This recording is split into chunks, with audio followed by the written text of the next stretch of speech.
Hey everyone, it's Stephanie again, and you are tuned into the review of Married at First Sight, Season 13, Episode 5. But before we get started, don't forget to click the subscribe button and the notification bell so you can be the first to find out when I post these videos. All right, let's just jump into it.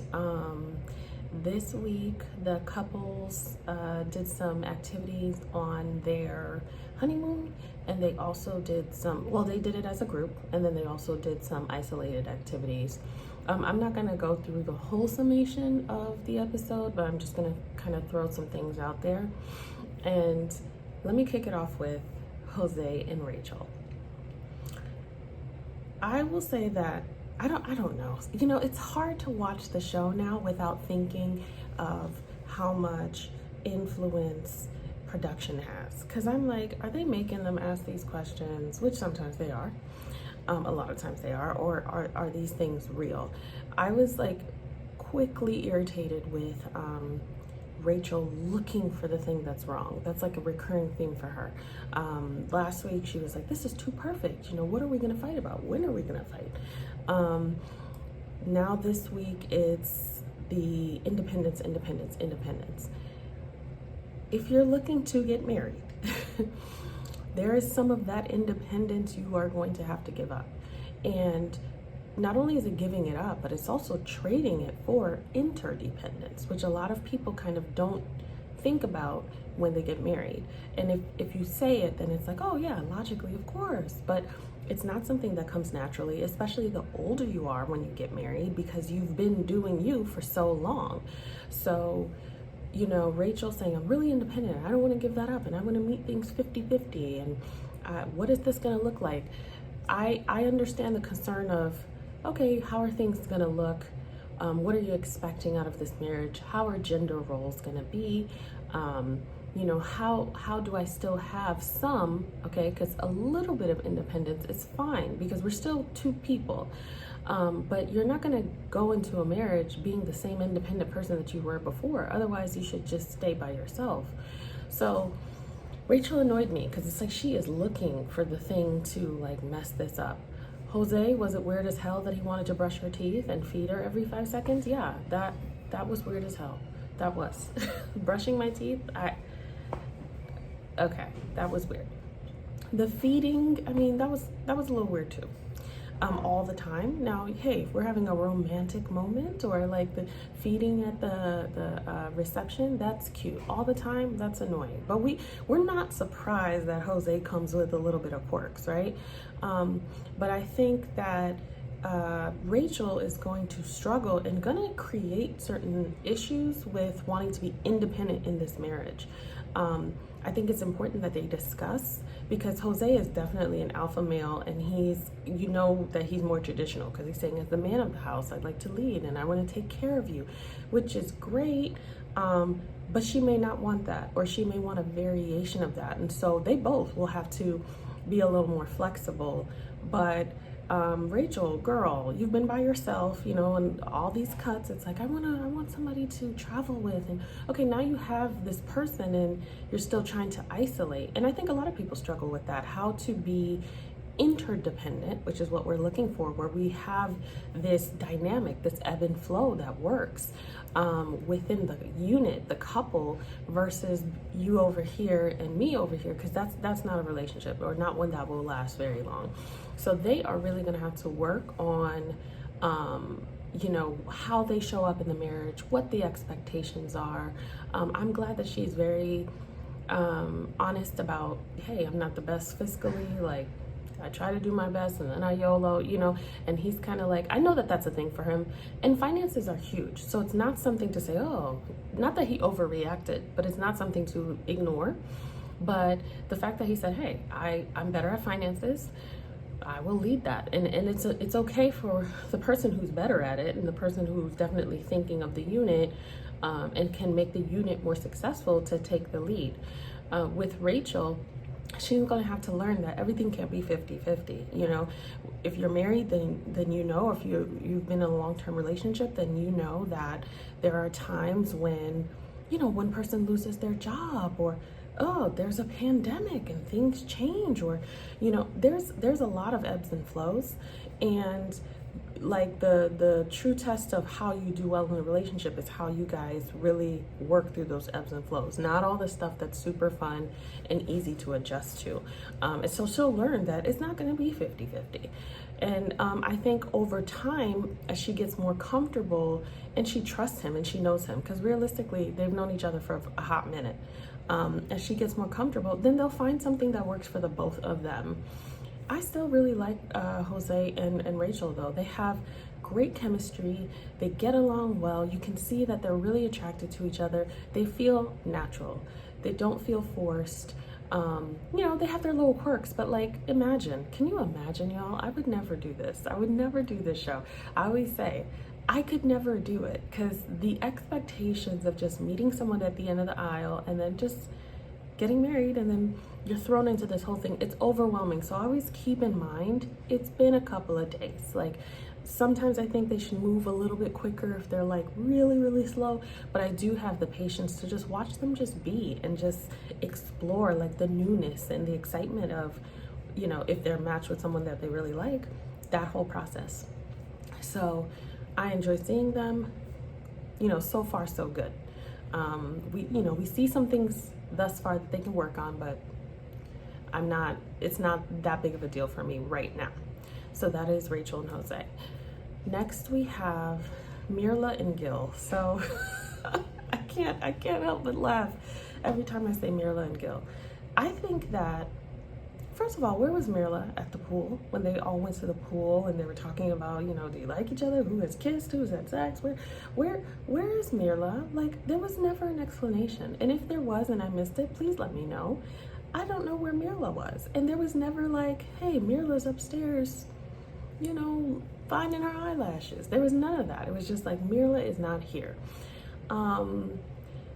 I think, for the most part, that Gil handles Mirla really well, because Mirla, she kind of describes herself as a toddler, okay? So I think he handles her really, really well. And I think they have like a pretty good banter where they can be light and they can kind of like pivot and, joke, but then talk about something serious, like, hey, your past relationships, which, for her, she's like, okay, he hasn't been in a relationship and I think it was 6 years. So that was kind of like something where she's, okay, they're talking about how many serious relationships they've been. What does that mean, a serious relationship? But then they'll joke back and forth and he'll call her bougie and all that stuff. Do I think it'll get old to where they're gonna clash? Absolutely. I think, I'm trying to judge it based on every episode. I think he handled her really well, and they made me laugh a lot this episode. Mirla is like a Sour Patch, like first they're sour, then they're sweet, I guess. There's a sweet side of Mirla. I know it's there. We're not necessarily being presented that. We presented more of what she doesn't like and what she doesn't want to do, and so whatever. But I think this episode they handled each other well. I think even I'll give Mirla a gold star for going up on that seaplane. I wouldn't have done it. Like, I'm scared of heights, scared of water. Like, I wouldn't have done that. So like, where a lot of people want to bash Mirla, because it's easy to do, she still did it very uncomfortable. And I've done that. I've gone ziplining several times. I've gone ziplining in a rainforest over water, heights, water. Guess who I did that for? My husband. I didn't get sick on it like Mirla did, so thank God. But I was just like, yeah, okay, check. Like, I did that. So doing things and getting out of your comfort zone for your spouse is important. And it doesn't mean that you have to love it, but just doing that is significant. So gold star for Mirla, because she really didn't want to do it and she was afraid. And there's certain things that if I'm afraid, it's not happening. So yeah, I also am just not sure about them as a couple, though. I don't have high hopes, but I think they handled each other well this episode, given kind of the banter and the disconnect and him being like so excited and glass half full and her kind of being glass half empty. That will get old soon. The discussion of affection. I mean, they're clearly on polar opposite sides there, but I think that like I said, Mirla's like a Sour Patch. So I think that when she is comfortable, she is probably a completely different person than we know. I mean, she still has her quirks, right? Don't we all? But I think she's probably more comfortable than, or gets more comfortable and is like sweeter or more affectionate. And that's kind of normal, because 3 days in, I wouldn't be all over you either, even if I was attracted to you. So we'll see. I just hope that it like matriculates at some natural speed, and they're able to find a connection through this process so far. But it's early. It's early yet. I will say this with Gil, and this is just advice for everyone. You do not speak ill of your spouse or really clown your spouse, because it's not like he was speaking ill of her, but that is a rule. Or really like make fun of your spouse in front of other people, because really that whole group dynamic was like Gil, all the other couples, and then Mirla. Even if your spouse is not there, you guys are a unit. So if it's you and your imaginary spouse who might be somewhere else, it's you guys and the other couples. It's never all of us and then my spouse somewhere else, because I have to ensure that I represent you with respect. Because if I don't respect you, then people are not going to be inclined to respect you, and definitely not in front of me, because they're going to say, oh, she talks trash about her husband, or he talks trash about his wife, so you know, we can do it too. So that was uncomfortable to watch, because I was like, Gil, like, shut it, you know, like he put his foot in his mouth. He thought he was being funny, but it doesn't read that way. It doesn't read that way. And so it's important, because then it opens the door for people to kind of, you know, speak in a way that's not so favorably about your spouse, and that's just not a good look. So Mirla wasn't there. He should have been saying, oh, she's, you know, doing this, or maybe let's not even talk about her. Oh, we're doing good, we're moving slow, we haven't kissed yet, but you know, I'm waiting, I want her to be comfortable, and then that's it. Not kind of like putting her out to dry. Like, listen, Mirla's gonna be Mirla, so it's like not everything they heard was not a surprise, but it's not a good look. So that just like, that's a rule for anyone. Just even if you're pissed with your spouse, you show up and you present well, because it's more about respect than anything else. So that is Mirla and Gil. Next we have Ryan and Brett. So this episode, what I'm seeing is not like resonating with me. Like it was awkward, you know, it was awkward, but also, you know, they're talking about wanting similar things towards the end. I feel like the episode was like this with them, kind of weird, made it work, uncomfortable silence a little bit, some laughs, some comfort, but then it was like this. And then towards the end, they kind of cleaned it up. If it was an episode, then, you know, that 30-minute episode, they clean it up at the end, and they talk about, Ryan talks about the significance of wanting babies, and she talks about the significance of wanting a family, and how she wouldn't necessarily just want babies just to have them without the family unit. So they have a good conversation, and they both seem to be on the same page with that, but I still don't get any like real chemistry from them. I feel like it's just they're kind of going through the motions, but they're trying. But I feel like they're not each other's type, but they're like, okay, this isn't that bad, and they're kind of going through the motions. What was a little uncomfortable was Ryan kind of, well, I guess it wasn't so uncomfortable. The whole thing was uncomfortable, to be honest, but Ryan kind of saying, hey, you know, like, you know, I'm totally get you need to wait and it needs to be natural, but I like a lot of sex. You know, like essentially he was just saying that. And it's kind of like, well, what is she supposed to do with that? It's like, hey, I'll wait for you, but not too long. You know, like what do I do with that? The massage was awkward.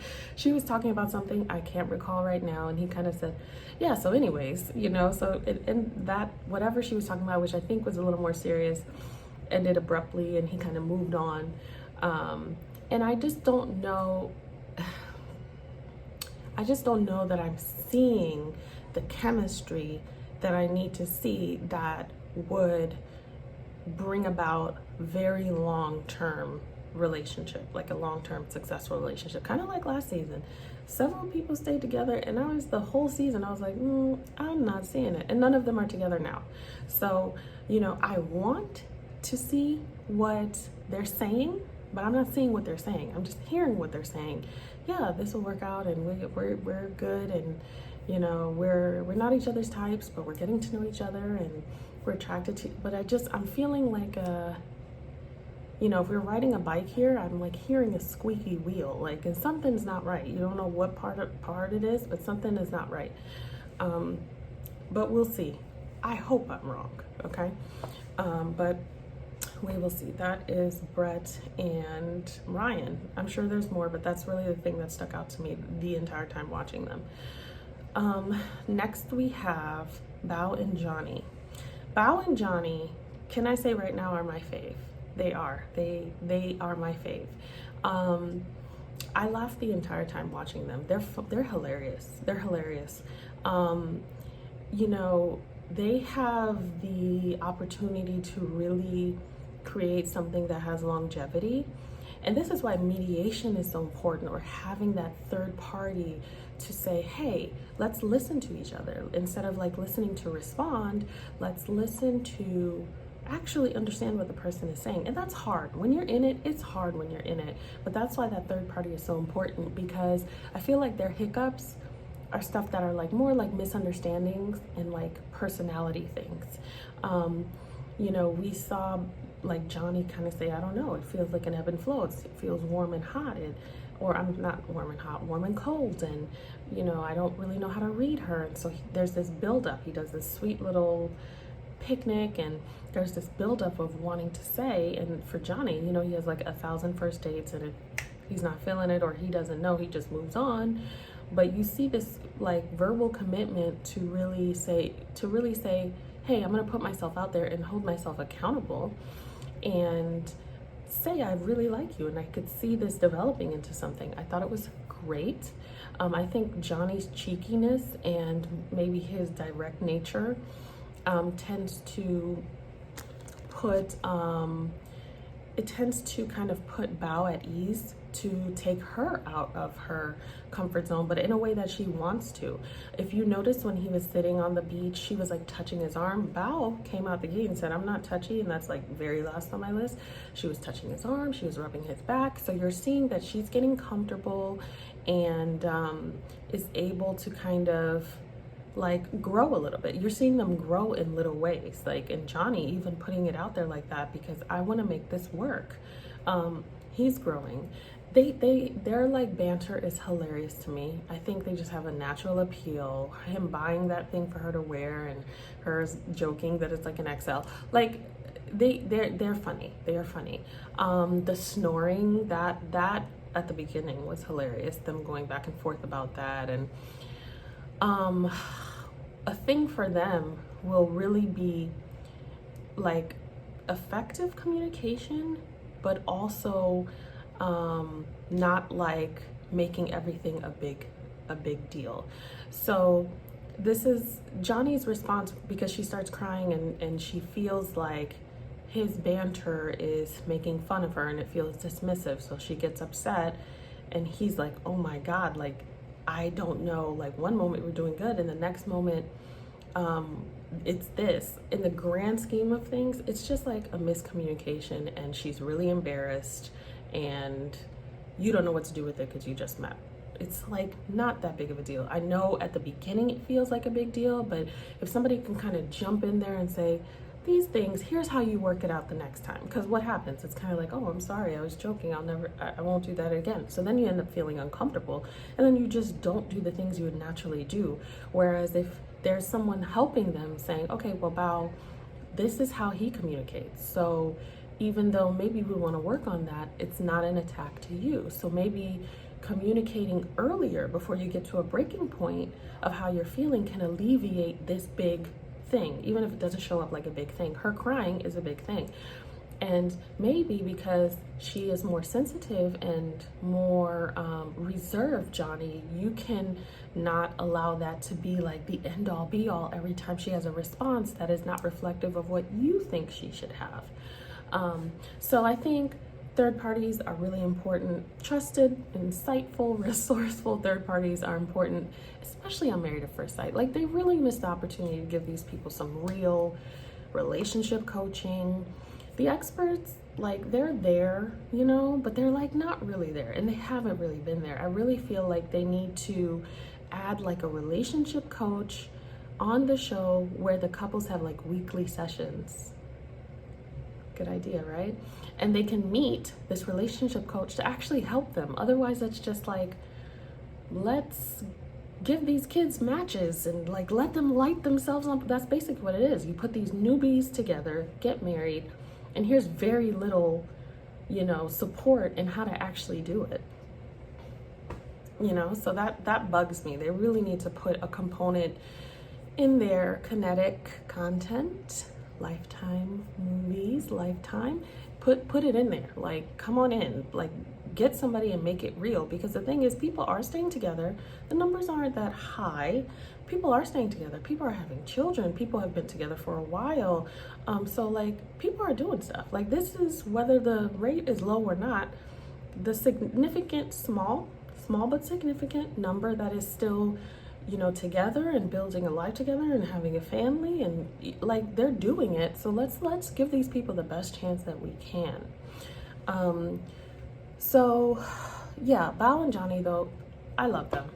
They you know, when I see them, I'm like, okay, that could be fixed, this could be fixed. It's just, it's, you know, I don't think anything, they have stuff, right? But don't we all? So they're still my favorite. Last but certainly not least, we have Zach and Michaela, which Zach and Michaela were my favorite before, but yeah, obviously we know that Zach tested positive for COVID, so he and Michaela have to be separated, obviously, in order to keep her safe and for him to kind of deal with this virus. So I can't say they're my favorite right now. You know, I haven't seen enough of them. I'm basing it off of like what I'm seeing every week. I will say that I was like incredibly annoyed and incredibly triggered by Michaela's response to him getting COVID and like what that meant for her. I get it. This is not ideal. Like, none of it is ideal. Raise your hand if you think the pandemic is ideal. None of it is ideal.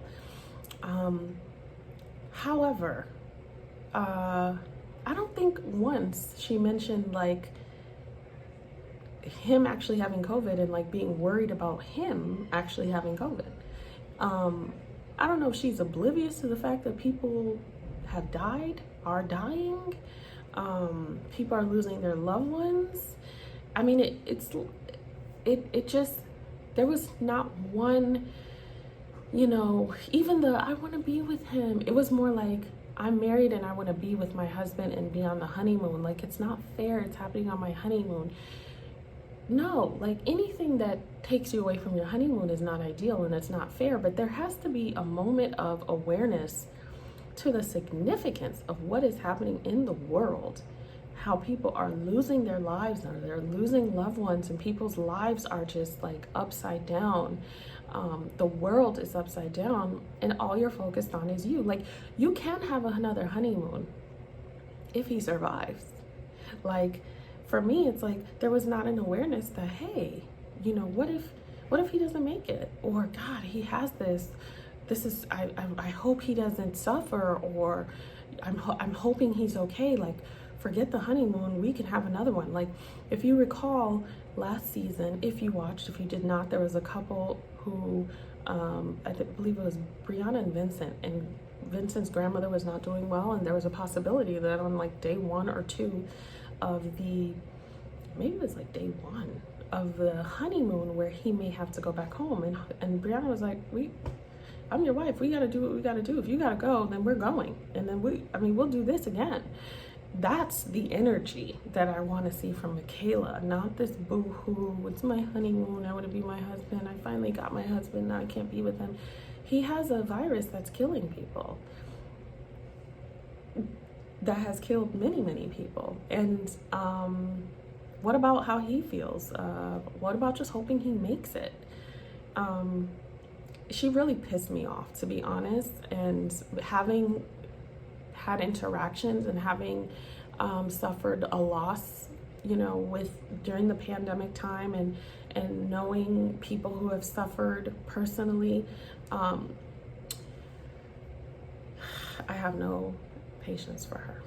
I had no patience for like the level of selfishness. And I think if you have not had that interaction, you're really privileged and blessed. If you have, then you understand. And if you haven't had that interaction, then you probably can't understand the magnitude of how much it pisses off someone like me.